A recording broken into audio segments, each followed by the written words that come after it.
बोलना क्या है सर। फिर से बात हो रही है। तो हेलो ऑल ऑफ यू। हमारे साथ हेलो सर। ऋषभ यादव हैं। और ऋषभ इस बार ऑल इंडिया रैंक 132 लाए हैं सिविल सर्विसेज एग्जाम में, जो अभी अभी रिजल्ट आया है। तो ऋषभ से हम लोग जानेंगे उनकी जर्नी ऑल इंडिया रैंक 132 तक कैसी रही है, क्या क्या इसमें इश्यूज आए इनको। और ऋषभ वकील हैं, एनएलयू लखनऊ से इन्होंने एलएलबी 5 ईयर पीएलएलबी करा है। यस। और इसके बाद इन्होंने तैयारी शुरू कर दी। तो अब इनसे ही जानते हैं कि ऋषभ कैसी रही आपकी ये पूरी प्रक्रिया जो थी प्रिपरेशन की, the entire process of your preparation, इसमें क्या हाइज और लोज रहे थे। एक बार थोड़ा ब्रीफ में बताओ हमें। Yes sir. सर 2020, सबसे पहले तो sir thank you sir, and hello everyone. And sir सबसे पहले 2023 में मेरा ग्रेजुएशन कंप्लीट हो गया था, तो फर्स्ट अटेम्प्ट 2023 में ही दिया था। बट प्रिपरेशन पूरी तरीके से नहीं हो पाई थी, and I got 61 in GS1 and CSAT में 62 थे। ये प्रीलिम्स का स्कोर था। तो यस सर, ये प्रीलिम्स का स्कोर था।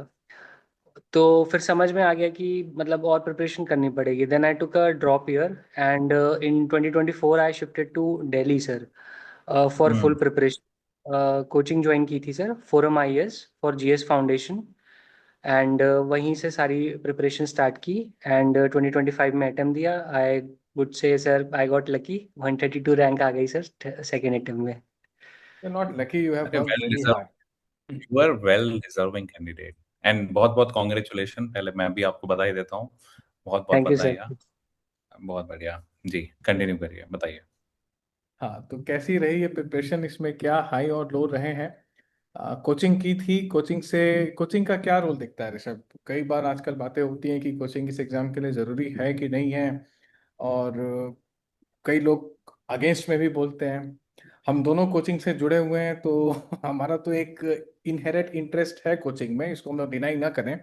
बट एक एस्पिरेंट से हम्म। जानना चाहता हूँ कि क्या है कोचिंग का रोल, ये बताओ। हाँ, टू बी वेरी ऑनेस्ट, मतलब कितना रोल रहता है सॉरी, नॉट कोचिंग का उसमें। एस्पिरेंट, एक सिलेक्टेड कैंडिडेट से जानना चाहता हूँ। हाँ। Yes yes yes. Hmm. Right sir. Sir आपको सही बताऊं तो नोट्स को कंसोलिडेट करने में और एक स्ट्रक्चर्ड रूटीन बनाने में कोचिंग हेल्प्स अ लॉट।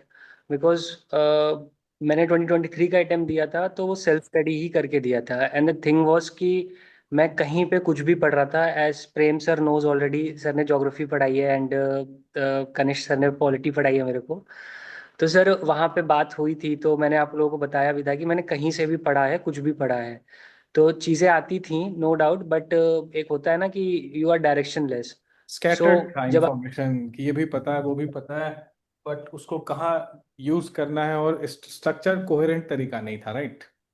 बिल्कुल बिल्कुल सर। और तो इसमें coaching helps a lot, specially जब नोट्स तैयार हो जाते हैं फाउंडेशन के। So you have a fall back mechanism कि कुछ भी होता है तो I can refer to it, I will add to it, I will add current affair to it, और उसी को हमें और कंसाइज और स्ट्रक्चर्ड बनाना है। तो इसमें it helps a lot. Further एक डिसिप्लिन भी हो जाता है that you have to wake up at 7 AM and go to coaching. तो इन सब में coaching does help a lot. For me personally sir it has helped a lot. So I would say कि अगर कर सकते हैं, पॉसिबल है तो कर लेना चाहिए। But it also depends on individual calibre also sir. Right right right. Sir, एक नया क्वेश्चन पूछना चाहता हूँ मैं, मतलब शब्द से, कि nowadays apart from coaching, nowadays we also consider this part, that is AI part, because many of the aspirants are now taking help of AI. So what do you think about this AI mechanism, how it is helpful, and how you utilize this AI, whether you use that or not? इसके बारे में बताओ थोड़ा हाँ सा। यार, AI और sir. Chat GPT कैसे यूज कर रहे हैं, इसका हाँ, कितना रोल है तैयारी में, ये बताओ। कितना रोल है इसका, ये भी हम समझना चाहते हैं। हम्म। सर, सर वन वर्ड में, कुछ रोल नहीं है। जो यूज कर रहा है वो टाइम वेस्ट कर रहा है। मैंने ना प्री में यूज किया ना मेंस में यूज किया। यस, इंटरव्यू में यूज किया था क्योंकि इंफॉर्मेशन चाहिए होती है लिमिटेड टाइम में। आपको कंसाइज और प्रिसाइज इंफॉर्मेशन चाहिए होती है, तो in that it helps a lot. Because वहाँ पे आपको 20 सेकंड या 40 सेकंड मिल रहे हैं बोलने के लिए, उसमें AI hmm. Helps a lot. But pre और मेंस में नहीं, जो कन्वेंशनल तरीका है वही फॉलो करना है। मुझे मल्टीपल रिविजन्स करने हैं, मुझे उसको बार बार पढ़ना है। जब बार बार पढ़ेंगे तो अपने आप ही चीज़ें कंसाइज होने लगेंगी। और जब मैं बार बार टेस्ट का प्रैक्टिस करूंगा, स्पेशली आंसर राइटिंग करूंगा, तो I will get to know कि कहाँ पे मैं is are the extra use कर रहा हूँ और कहाँ पे कंसाइजली लिखना है। सो बिल्कुल प्री मेंस में एआई का यूज नहीं करना है, इंटरव्यू में कर सकते हैं। This was my strategy sir. Hmm. ठीक है। अच्छा, तो ये तो बड़ा ही एक इंटरेस्टिंग सा पर्सपेक्टिव मिल रहा है, क्योंकि कई बार कुछ टॉपिक्स के बारे में सब जगह लिटरेचर नहीं होता है, तो लोग उसको गूगल पे लिखते हैं तो पहला रिजल्ट एआई का ही अब आ रहा है। बट मैं यस सर। कई बार कहता हूँ कि ये कितना क्रेडिबल है, ये तो किसी वेबसाइट से उठा के फिल्टर करके दे रहा है, तो उसकी क्रेडिबिलिटी ऑथेंटिसिटी क्या है। तो स्टैंडर्ड मटेरियल ही रखना चाहिए, क्योंकि कई बार गूगल पे भी चीज़ें गलत रहती हैं। Yes sir. कोई भी ऑफ उसको एडिट कोर्स। कर सकता है विकिपीडिया को, और तो बात है। हम्म। सर एआई जो रहते हैं उसमें भी ये वार्निंग रहती है कि एआई कैन मेक मिस्टेक्स, तो वो जनरली मतलब अगर पहले तो यूज नहीं करना चाहिए इन दो स्टेजेस में, प्रीलिम्स एंड मेंस। अगर यूज कर रहे हैं तो एक बार सोर्स से जाके देख लेना चाहिए कि वो सही है कि नहीं है, ग्रेट। देन ये ज्यादा सही रहेगा सर। ठीक है। थैंक यू इसको बताने के लिए। और एक चीज मैं अब अपन उसमें चलते हैं फेज वाइज। पहला फेज पकड़ते हैं सबसे पहले कि प्रीलिम्स वाली स्टेज। कहते हैं कि this prelims stage is the most difficult stage of this examination. So what do you think about that and how you prepared for this prelims? Means आपके सोर्सेस क्या थे, कैसे आपकी अप्रोच रही, कितने महीने डेडिकेटेडली आपने प्रीलिम्स को दिए? यहाँ से चालू करते हैं, बताइए। यस सर, महीने की बात करें तो जनवरी से जनवरी दिसंबर एंड से सर चालू कर दिया था प्रीलिम्स के लिए पढ़ना फुल फोकस में। एंड हम्म। मार्च से पूरा एकदम जो रश ड्राइव होती है सर वो चालू हो गया था। एंड हम्म। कैसे तैयारी की थी प्रीलिम्स की तैयारी सर ऐसे की थी कि मैंने सर एसएफजी ज्वाइन किया था, hmm. That is Forum IAS. तो उसमें क्या होता था कि वीकली आपके 5 टेस्ट होते थे एंड देन संडे आपका सिमुलेटर टेस्ट हो जाता था। So hmm. That helps a lot in consolidating thing. इस ये this has help me a lot. इसके अलावा multiple revisions of your notes, that is very essential. और नया मटेरियल कुछ भी नहीं छूना है। जो नोट्स हैं, जो नोट्स में लिखा है, कुछ अगर नई चीज मिल रही है टेस्ट सीरीज में तो उसको ऐड कर लो if that is important in the notes, and उसी को रिवाइज करना है। And continue doing like this till first week of May. उसके बाद फिर फर्स्ट वीक ऑफ मे के बाद टेस्ट भी नहीं देने हैं, ऐसा मैंने किया था। और फिर उसके बाद जो भी मेरे नोट्स थे मैं उन्हीं को रिफर कर रहा था। और सर जो स्टैंडर्ड सोर्सेज थे जैसे नोट्स हो गए, और पॉलिटी के लिए सर मैंने कॉन्स्टिट्यूशन रेफर किया था, बेयर एक्ट रेफर किया था। That was my standard source and not Laxmikanth sir, I would say this here. So this sir. चलो हम्म। तो बढ़िया है। और इसके अलावा जैसे मतलब तुमने बोला कि बहुत ज़्यादा मल्टीपल सोर्सेज नहीं रेफर करने हैं, और रिपीटेड रिवीजन चाहिए सेम चीज़ों की, और करंट अफेयर से अपडेट करना रहता है, यही है कन्वेंशनल तरीका, यही है। कुछ यस क्वेश्चंस सर। हैं, कुछ स्टूडेंट्स ने बोला है कि पूछने के लिए तुमसे कि please let us know how to do multiple revision along with studying uncovered topics of syllabus in GS and optional. तो ये अनकवर्ड टॉपिक का रिवीजन कैसे? आई थिंक इसका इसका पूछने का ये है पर्पस कि जो कवर हो चुका है उसका रिवीजन, और जो नहीं हुआ है उसको कवर कैसे करें, साथ में जीएस है, ऑप्शनल है, ये सब कैसे करें। तो ये डिफिकल्ट हो हम्म। जाता है मैनेज करना है। इसका क्या, तुम्हारा क्या इसका सोल्यूशन है? How how you did it? Sir sir sir I think सबसे पहली चीज तो यही होनी चाहिए कि दो मतलब आई थिंक इसके आंसर ना दो फेज में देता हूँ। पहला, अगर टाइम है आपके पास, एग्जाम नहीं है, प्रीलिम्स नहीं है, लाइक अभी वाला अटेम्प्ट नहीं है, तो फिर आराम से पूरा सिलेबस कंप्लीट कर लेते हैं एंड देन उसके बाद ही आगे बढ़ते हैं। इफ अगर टाइम नहीं बचा हुआ है, प्रीलिम्स देना ही है इस बार का, देन उसमें ये करते हैं कि जो चीज़ मेरी ऑलरेडी कवर्ड है उसको मैं मल्टी स्ट्रॉन्ग बनाऊंगा कि उस एरिया से कुछ भी क्वेश्चन आता है तो वो मेरा गलत नहीं होना चाहिए, ये रहेगा। एंड देन जो चीज़ें नहीं कवर्ड हुई हैं उनको मैं जितना कर सकता हूँ, व्हाट इज पॉसिबल, उतना मैं करने की कोशिश करूंगा। I think sir this is the advice I would give. Great. Okay. बढ़िया बताया। हम्म। ऋषभ, प्रीलिम्स में मतलब कह रहे हैं कि आजकल हम नोटिस भी कर रहे हैं कि dynamics are changing very quickly and very fastly, and it yes has become more dicey, है ना? तो मेक यस एंड ब्रेक का जो पहला स्टेज होता है that is prelims. So what do you think? Is it becoming difficult nowadays, especially considering CSET part? अगर ऐसा है तो आपने मतलब CSET को कैसे prioritize किया? Because most of the students they will prepare GS a lot yes and sir. CSET को वो थोड़ा कम टाइम देते हैं, तो आपकी स्ट्रेटजीज इस पे क्या रही? हाँ, आपका लॉ ऑप्शनल था तो आई थिंक मैथमेटिक्स से बहुत पहले नाता छूट गया होगा। हम्म। 12th तक सर मेरी मैथ्स था, मैंने पीसीएम ही लिया था। एंड सर सी सेट वाला जो क्वेश्चन था आपका, सर सी सेट में पहले ये देखना पड़ेगा, it is a qualifying paper only. तो 33% आपको मार्क्स चाहिए। तो व्हाट आई डिड वाज, मैं 45 से 48 करने की कोशिश करता था। इसी रेंज में से ज़्यादा मैं नहीं करता था, even in mock test and main paper में भी मैंने 48 ही किए थे।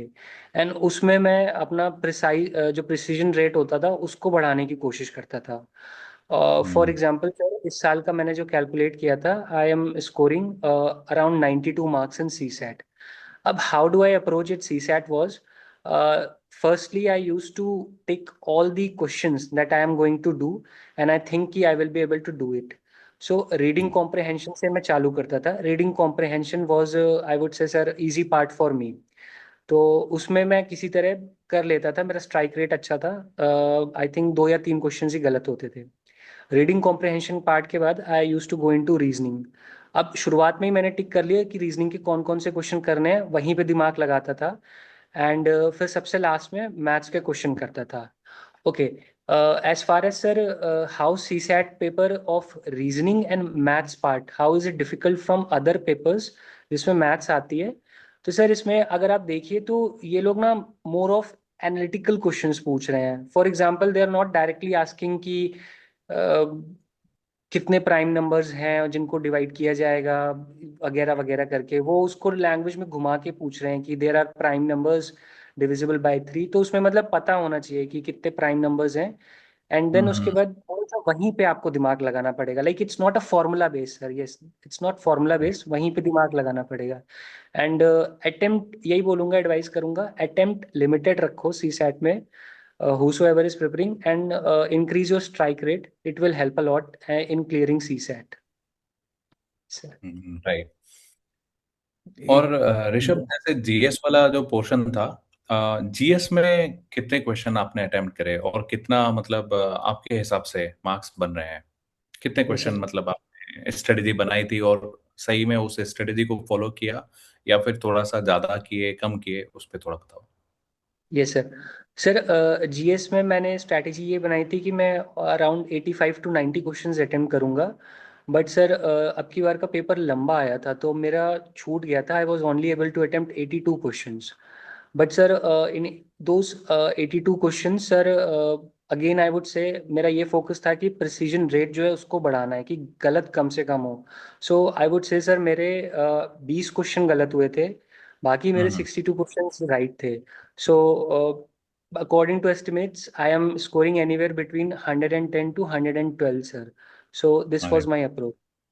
ऋषभ, एक चीज़ थोड़ा लॉ ऑप्शनल के बारे में बता दो कि लॉ ऑप्शनल जो लॉयर हैं वो अगर लेते हैं एलएलबी स्टूडेंट हैं तो उसको कैसे प्रिपेयर करें, इसकी राइट स्ट्रेटजी क्या होती है, और क्या तरीका होता है लॉ ऑप्शनल प्रिपेयर करने का। लॉ कोई बहुत ही सॉर्ट आफ्टर ऑप्शनल नहीं है, तो इसके बारे में थोड़ा। Yes. Yes sir. Sir firstly law optional में जो पेपर 1 होता है that is very much doable, क्योंकि उसमें पीवाईक्यूज आते हैं and the constitution part is really doable. But उसमें भी अब क्या कर रहे हैं UPSC, they are moving away from the conventional topics.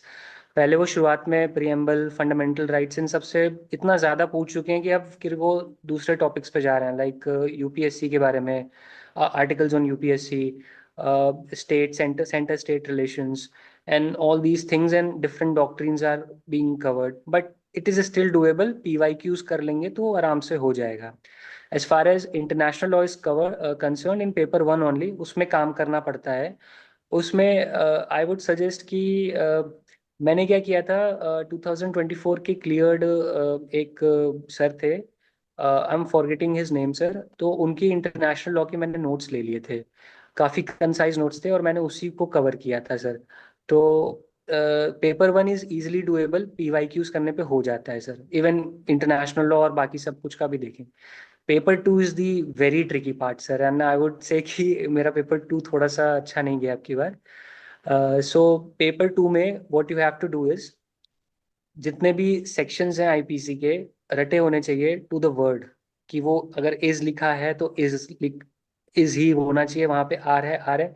Y I am recommending is कि वो लैंग्वेज जब प्रोफेसर पढ़ेंगे, लॉ प्रोफेसर, और वो उनको सेम लैंग्वेज मिलेगी, तो उनका स्मूथली पेन चलता जाएगा and they will be very keen to give marks. Otherwise मेरे जैसे घुमा के उसको अपनी आप ही डेफिनेशन में थेफ्ट की लिख रहा हूँ, इवन दो कीवर्ड्स इंक्लूड कर रहा हूँ, बट डेफिनेशन वैसी नहीं है जैसे बेयर एक्ट में दी गई, so this creates friction in their mind. So specific होना पड़ता है। yes sir, very very specific, exactly according to the language of Bayer Act, this is there। उसके अलावा जो करंट लीगल डेवलपमेंट्स हैं, ये चीज़ जो मैंने बताई है बेयर एक्ट वाली, ये सब में करनी है, आईपीसी में करनी है, कॉन्ट्रैक्ट में करनी है, इवन टॉर्ट्स में भी करनी है। इसके अलावा जो करंट लीगल डेवलपमेंट्स हैं उसके लिए न्यूज़पेपर पे नज़र रखते रहें, पिछले लगभग 2 साल के जो भी आए हैं लीगल डेवलपमेंट्स हुई हैं उनको करते रहें। आई थिंक ये दो चीज़ों करने से हो जाएगा। इसमें क्या है कि पेपर टू में first you have to be, मतलब एग्जैक्टली रट्टा लगाना है जितना भी बेयर एक्ट का सेक्शन है जो भी है, एंड सेकंड थॉरो रहना है लॉ का current affair of past 2 years, सो इससे हो जाएगा सर। अच्छा, चलो अच्छा, गुड। इसमें कोचिंग की जरूरत पड़ी थी या फिर आपका तो बैकग्राउंड लॉ था, या फिर भी सर जरूरत थी? यस सर, सर कोचिंग की ज़रूरत पड़ी थी, बिकॉज सर लॉ में मतलब जैसे आपको सही होता है तो ग्रेजुएशन में कोई वर्ड लिमिट नहीं होती, ग्रेजुएशन के जो मतलब सब एग्जाम्स होते हैं, यहाँ पे वर्ड लिमिट है तो ज़रूरत पड़ जाती है। एंड मैंने भी हम्म। कोचिंग की सर, बट आई वुड से कोचिंग से ज़्यादा अच्छा ये होगा लॉ ऑप्शनल में कि आप प्रैक्टिस करो आंसर राइटिंग की, टॉपर कॉपीज अवेलेबल हैं, आप उनको देख के प्रैक्टिस करो, that is much good thing to do. This is it sir. Okay. Hmm. अच्छा, एक और कंसर्न है कि क्या इंटरव्यू फेस करने के लिए एक्सेप्शनल कम्युनिकेशन स्किल्स होने चाहिए, बिल्कुल इंग्लिश में रनन मार्टिन अच्छे से आना चाहिए, ऐसा कुछ है क्या, या एक नॉर्मल सा कन्वर्सेशन होता है? बता दो आप इसके बारे में, क्योंकि आपने इसको क्रैक किया है। हम्म। सर नॉर्मल कन्वर्सेशन होता है, मतलब मेरी कई लोगों से बात भी हुई थी जिन्होंने पहले इंटरव्यू दिया था, इवन यस सर मेरे साथ भी ऐसा हुआ था कि जो थर्ड मेंबर थे, ही आस्क, उन्होंने हिंदी साहित्य के बारे में मेरे से क्वेश्चन पूछे, तो वो हिंदी में ही बोल रहे थे और मैंने भी उसका जो पहला आंसर दिया था वो हिंदी में ही दिया था। तो इट इज़ नॉट दैट कि बहुत एक्सेप्शनल इंग्लिश में होना चाहिए, जैसे नॉर्मल कन्वर्सेशन होती है वैसे ही होना चाहिए, क्योंकि वो लोग भी मतलब नॉर्मल ही देख रहे हैं, वो लोग बहुत हाई फाई नहीं देख रहे हैं। So this is it sir. हाँ, newspaper reading helps a lot, अगर बहुत ज़्यादा वीक है इंग्लिश तो न्यूज़पेपर रीडिंग, उसमें एडिटोरियल वगैरह रीड करिए, 1-2 महीने में स्ट्रांग हो जाएगा, ठीक हो जाएगा। कम्युनिकेशन के लिए जैसी इंग्लिश चाहिए वैसे हो जाएगा सर। हम्म। अच्छा, इंटरव्यू में हम वापस चलेंगे सर, थर्ड स्टेज में।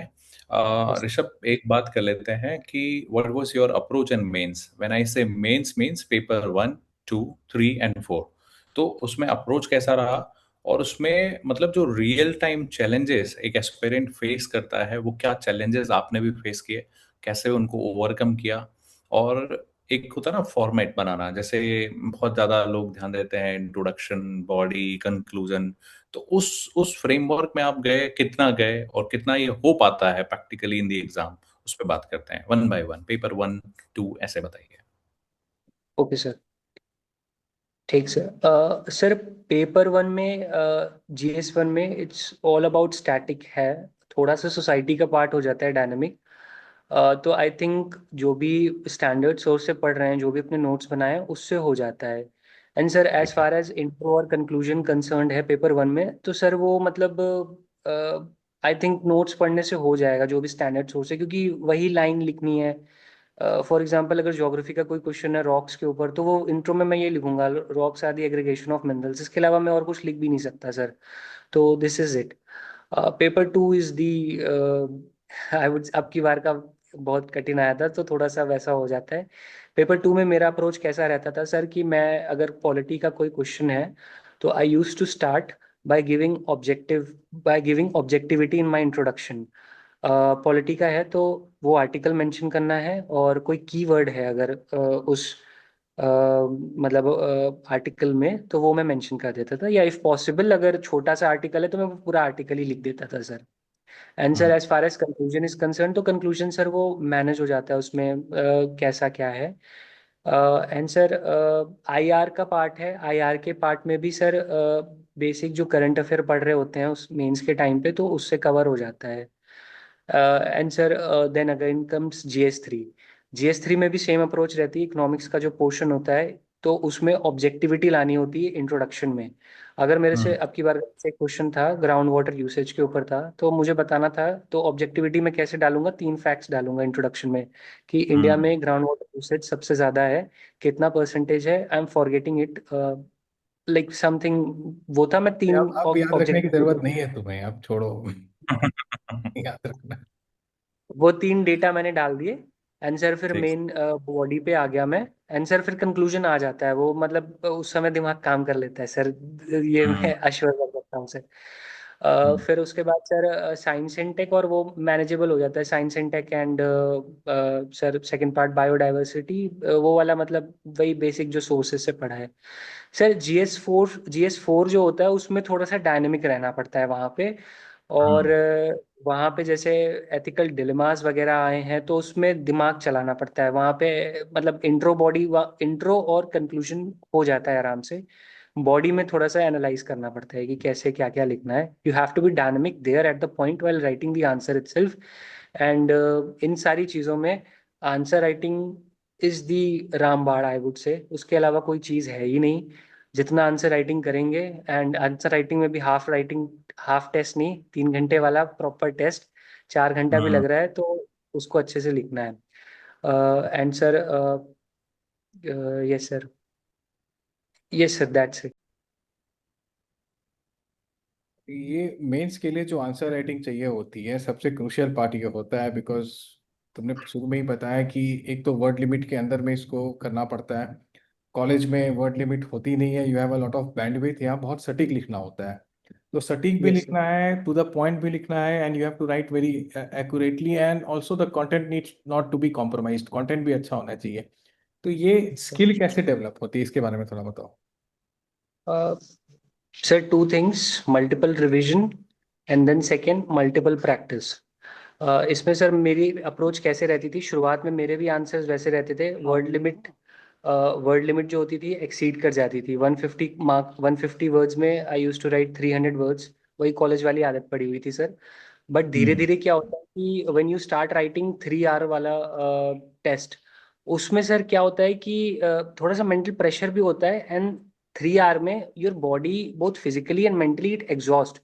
सो धीरे हम्म धीरे when you are giving, when you are writing multiple 3 hour का टेस्ट, तो उसमें अपने आप दिमाग काम करने लगता है कि यार मेरे को 3 घंटे में खत्म करना है, और मैं अगर इसको ज्यादा करूंगा, ज्यादा अच्छा करने में कोशिश करूंगा कि ज्यादा वर्ड्स ऐड कर दूं, तो वो अपने आप ही दिमाग काम कर जाता है कि यार 3 घंटे हैं, अभी एक और टेस्ट मुझे लिखना है।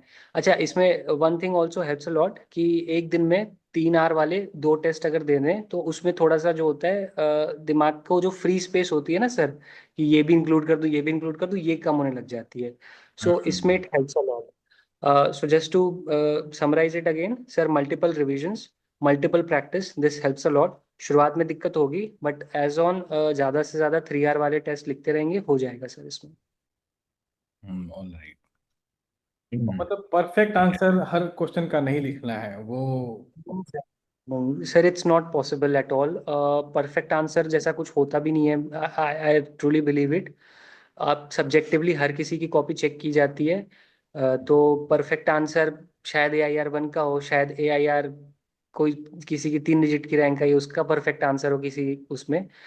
तो this is not, there is no perfect answer, need to stop just जो एट अ आता है वो सेटिस्फैक्ट्री लेवल बहुत। पे स्टॉप करना पड़ता है कहीं पर, बिल्कुल बात सही है। Yes sir, yes sir. Of course. Hmm. अच्छा ऋषभ, एक चीज बताओ, जैसे मेंस दिया, मेंस के बाद क्या लग रहा था कि आने वाला है लिस्ट में नाम? सर ये सर 2 चीज़ें होती हैं कि मैंने एक भी क्वेश्चन का पार्ट कुछ भी छोड़ा नहीं था, इवन इन माय ऑप्शनल और जीएस में। तो आई वाज श्योर कि हो जाएगा, नाम तो आ जाएगा, मेंस क्लियर हो जाएगा। एंड हम्म ऐसे भी काफी अच्छा गया था। अभी मार्क्स आ जाएं तो I would be able to know more on that. So ये सर, ये हम्म। पता चल जाता है अगर आप बढ़िया से कर रहे हो, ऑब्जेक्टिवली आंसर्स लिख रहे हो, जैसे मैंने बताया फैक्ट्स वगैरह लिख रहे हो, और आंसर्स को बोरिंग नहीं बना रहे हो। बोरिंग नहीं बना रहे हो इन द सेंस कि वही सेम पैटर्न नहीं फॉलो किया है। मैंने हम्म। हर दूसरे मैं बोलूंगा हर तीसरे चौथे में आंसर में सर पैटर्न चेंज कर दिया था। किसी में मैं डायग्राम बना रहा था, किसी में मैं टेबल बना रहा था।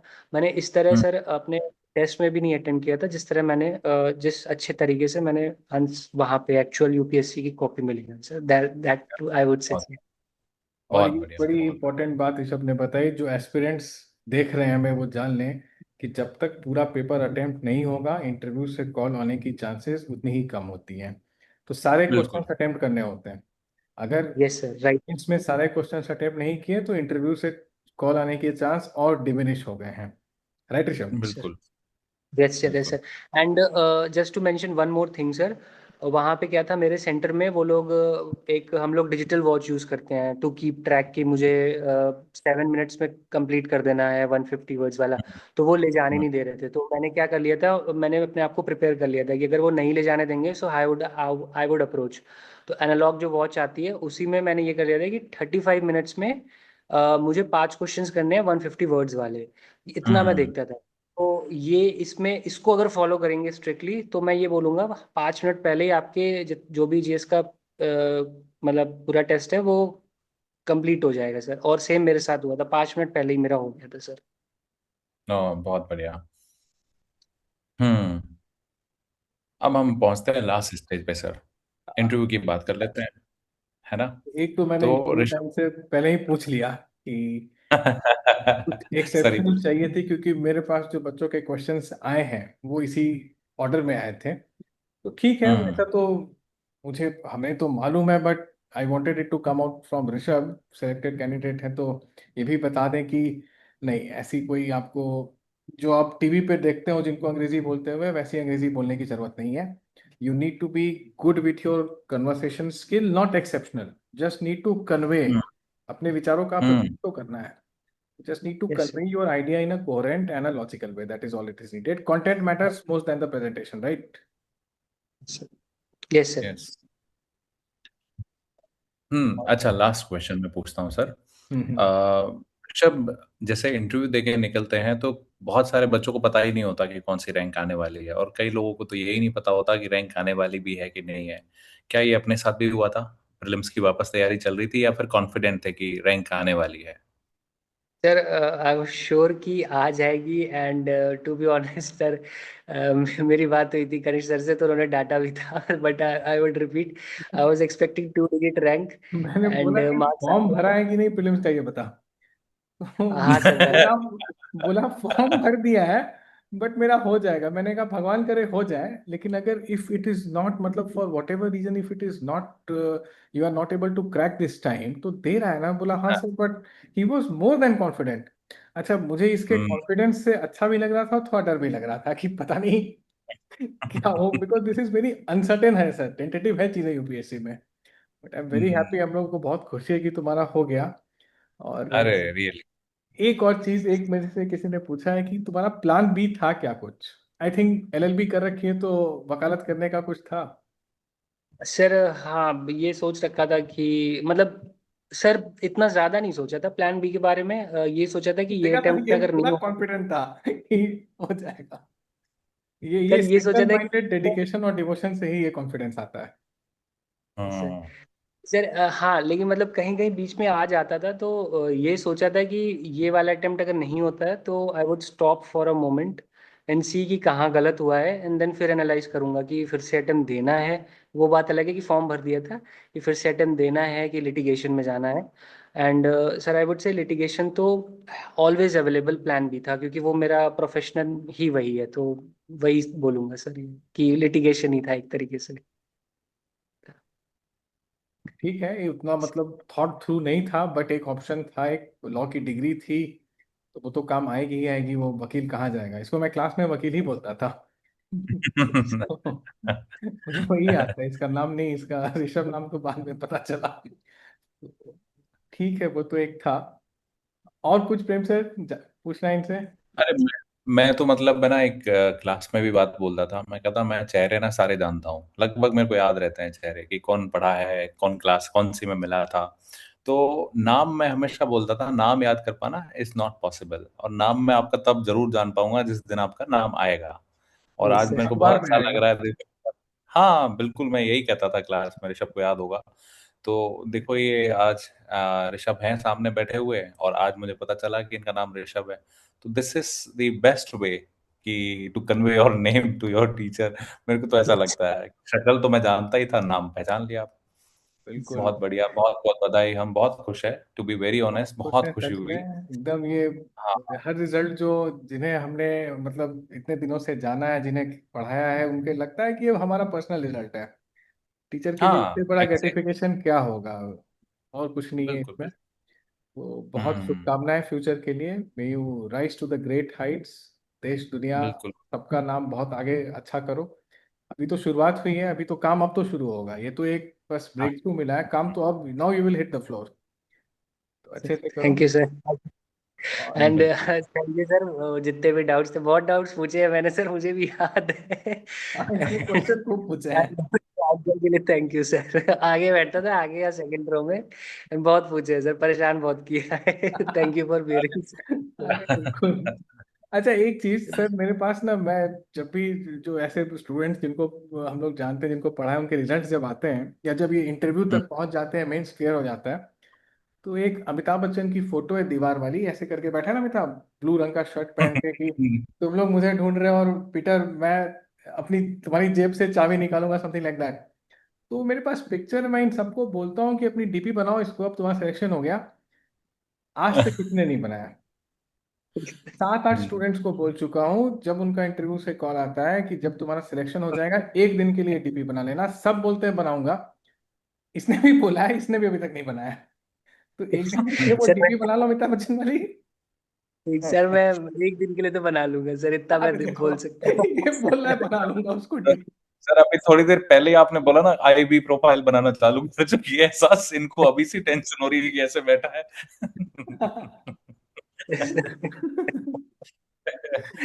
बढ़िया चलिए, है, बहुत बढ़िया बहुत है। बढ़िया यार, बहुत बढ़िया, बहुत खुश है हम आपके लिए। और फ्यूचर बहुत अच्छा हो आपका, और हम ऐसे ही जुड़े रहेंगे आगे भी, कभी आपको कुछ भी शेयर करना हो। मतलब यस कई लोग होते हैं ना, जैसे एक चीज सर, गणेश सर, जैसे हमने देखा ना कई टॉपर्स जो है ना, मतलब मैं नहीं कह रहा कि सभी, बट कई टॉपर्स जो है वो एक्चुअल चीजें मिस करते हैं बताने में, कि जैसे कितने घंटे पढ़े कितने नहीं पढ़े एक्चुअल में। तो वो सारी चीजें ना आपने खुल के बात करी, इस बताया बात अच्छे से, करने का तो यही पर्पस था कि ये यही कुछ पता ऐसा था। नहीं बोलेगा, ये 3 घंटे पढ़ रहा है तो 3 घंटे ही बताने वाला है। सिलेक्शन बिल्कुल के बाद सर। बोल देना चाहिए मैं भी हार्वर्ड बिजनेस रिव्यू पढ़ता था, कौन वेरीफाई करने जा रहा है। क्या जाता है बोलना है, वचनम किम दरिद्रम। लेकिन यस सर। सर इसमें ट्रूली स्पीकिंग ऑथेंटिक बातें सर, मैं बतानी। ये ठीक सर है सही हाँ। बताऊं तो होता क्या था कि सर, ये मेरा मानना है सर, अब इफ एनीवन डिफर्स तो वो उनका अरे अलग देखा बोलना, जाएगा बोल सर। बोल। रोज कोई अगर बोल रहा है कि मैं 9 से 10 घंटे पढ़ रहा हूँ सर, पॉसिबल नहीं है। नहीं अगर कोई पढ़ पॉसिबल। रहा है तो ये बात तो मैं दिमाग क्लास में में सर, बोलता हूँ कि ऐसा नहीं हो सकता है। तो सर वो दिमाग में नहीं जा रहा है। तो मेरा भी ऐसा होता था कि सर मैं 6 से 8 घंटे हो जाता था, इतना तो रखता था मैं। और हम्म। What I use to do was कि एक टास्क लिस्ट बना लेता था कि ये 4-5 चीजें करनी है, और उन 5 चीजों से ज्यादा मैं लिखता नहीं था, क्योंकि मैंने देखा है कि मैं 5 चीजों से ज्यादा लिखता हूँ तो फिर वो एक भी नहीं हो पाता है। ऋषभ एक एंड चीज और उस बताओ पांच कि चीजों में से अगर चीजें भी हो रही हैं सर, 3 चीजों में क्या है, जो पढ़ के आया हूँ क्लास की है उसको रिवाइज कर लिया, फिर उसके बाद आंसर राइटिंग प्रैक्टिस कर ली, फिर पिछला वाला रिवाइज कर लिया, फिर करंट अफेयर पढ़ लिया, फिर न्यूज़पेपर पढ़ लिया सर, इतना बहुत है। बहुत मतलब यही 5 चीजों में हो जाएगा। एंड उसमें से 3 चीजें भी हो रही हैं तो it is well good. You you are on the right track, I would say sir ये। क्लासेस बाकी के सर इफ अलावा कितना एनीबॉडी पढ़ना पड़ता डिफर्स, है? क्लासेस के सर बाहर क्लासेस के साल अलावा, भर के लिए कितना पढ़ना पड़ता है? कोचिंग की बात सर बताओ, क्लासरूम को मत गिनो, उसको मत गिनो। क्लासरूम के अलावा सर मेन तो चालू होता है क्लासरूम के बाहर ही चालू होता है। क्लासरूम के अलावा एक साल आपको, के लिए कितने दिन की क्या सेल्फ स्टडी हर दिन कितने मिनिमम करनी चाहिए, ये भी बहुत लोग पूछते हैं। हाँ आई नो सर इसका एक मिनिमम आंसर सर, नहीं है, तुम अपना बताओ। सर मिनिमम अगर सारा क्लास क्लास खत्म हो गया है तो 6 से 8 घंटे पढ़ना चाहिए। प्रोवाइडेड इसमें टाइम कम भी हो सकता है अगर क्लास में पूरा दिमाग लगाया है, एकदम 100% आपका कंसंट्रेशन था नोट्स पे, तो कम टाइम लगता है फिर रिवीजन करने में और वो डॉट्स कनेक्ट करने में। बट अगर एकदम ही दिमाग नहीं लगाया तो फिर उसमें टाइम ज़्यादा लग जाता है। सो ये है, 6 से 8 घंटे दीजिए विदाउट क्लास, रिवाइज करिए, डॉट्स बनाइए, मतलब होता है ना अकेले बैठ के पढ़िए, मैं ये बोलूँगा। उसमें फिर डिस्कशन नहीं करिए, उसमें फिर सेल्फ स्टडी करिए। एंड फिर उसके बाद जब अच्छे से हो जाए 6-8 घंटे के बाद, फिर आप डिस्कशन करिए। So this was my strategy. चलिए फिर ठीक है गणेश। हाँ, बहुत पूछ लिया अपन ने ना। इस इनको आज कन्वर्सेशन को अभी आज ही विराम रिजल्ट देते आया हैं। है, तो थोड़ा सा थोड़ा थोड़ा चिल करो। सा एंजॉय कर देते हैं, फील करो, मजे आओ, अभी करो। तो घर पे हो ना, ये इज फ्रॉम रायबरेली, तो you are at your home town right now. Yes sir, yes sir. जल्दी दिल्ली आओ, हम लोग को पार्टी दो, ठीक। इतना तो ठीक अपना सर, बिल्कुल। हक से तुम करो, और मिलते हैं जल्दी। ऑल द बेस्ट फ्यूचर ठीक के सर। लिए, बातचीत चलती रहेगी। Thank you so much. Very good. Thank you sir. Okay, मिलते थैंक यू हैं। सर। Bye bye. चल bye bye. Bye sir, good night sir. Bye, good night.